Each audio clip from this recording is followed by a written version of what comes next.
মা লক্ষ্মীকে আকর্ষণ করার 5টি বিশেষ বাস্তু টিপস। আজ 5টি বিশেষ বাস্তু উপায়ের কথা বলবো, যার দ্বারা মা লক্ষ্মী আকর্ষিত হন। মূল আলোচনায় যাবার আগে জানাই, যারা আমার সাথে যোগাযোগ করতে চাইছেন, কুণ্ডলী দেখাতে চাইছেন, আপনাদের হরোস্কোপকে বিচার করাতে চাইছেন, বিভিন্ন বিষয়ের প্রতিকার জানতে চাইছেন, তারা প্রয়োজনে আমাকে অনলাইন পদ্ধতির মাধ্যমে দেখাতে পারেন। সেক্ষেত্রে 9830564500 এই নাম্বারে হোয়াটসঅ্যাপ করে আপনার আগ্রহ জানালে আমি আপনার সাথে যোগাযোগ করে নেব।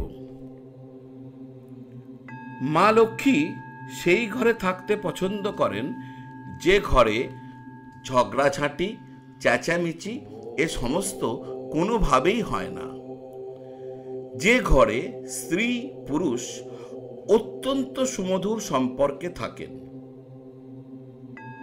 কোনো রকম ঝগড়াঝাঁটি করেন না, বাড়ির মধ্যে কোনো রকম ভাবে নেশা ভাঙ ইত্যাদি হয় না, সেই বাড়িতে মা লক্ষ্মী থাকতে অত্যন্ত পছন্দ করেন।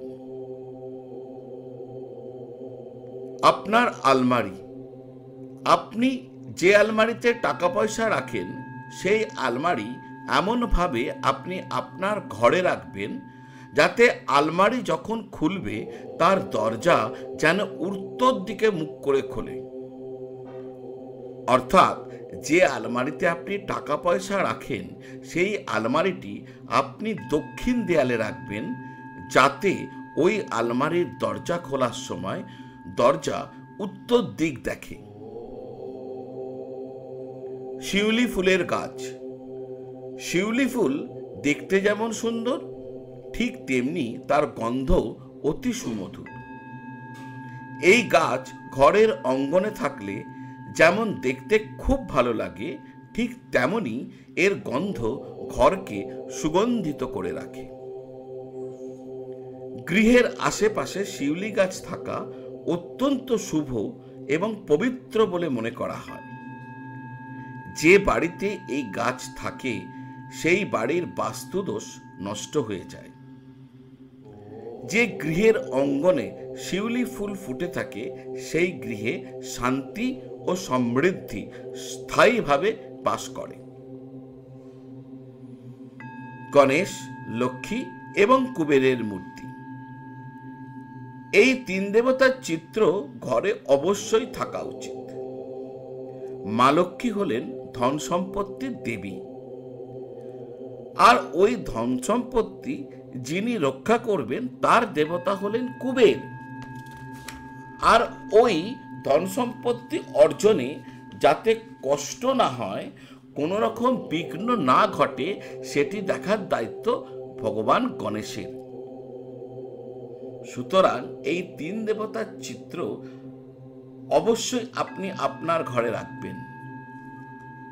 এই 3 দেবতার চিত্র বা মূর্তি ঘরে রাখলে সুখ, সমৃদ্ধি, ধন সম্পত্তি বৃদ্ধি পায়।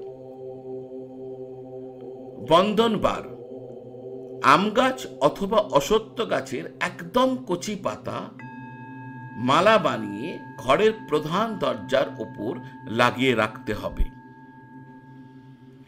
একদম কচি আম পাতা বা অশ্বত্থ পাতার যে হালকা গন্ধ রয়েছে, সেই গন্ধ দেবতাদের অত্যন্ত প্রিয়। যে ঘরে এই পাতা টাঙানো থাকে, দেবতারা সেই ঘরে প্রবেশ করেন।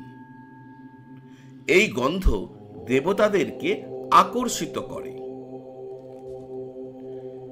এই আলোচনা যদি আপনাদের ভালো লেগে থাকে, তাহলে শেয়ার করবেন, কমেন্ট করবেন, লাইক করবেন, এবং এখনো যদি এই চ্যানেলটি সাবস্ক্রাইব না করে থাকেন, তাহলে অনুগ্রহ করে সাবস্ক্রাইব করে বেল আইকন প্রেস করে দেবেন।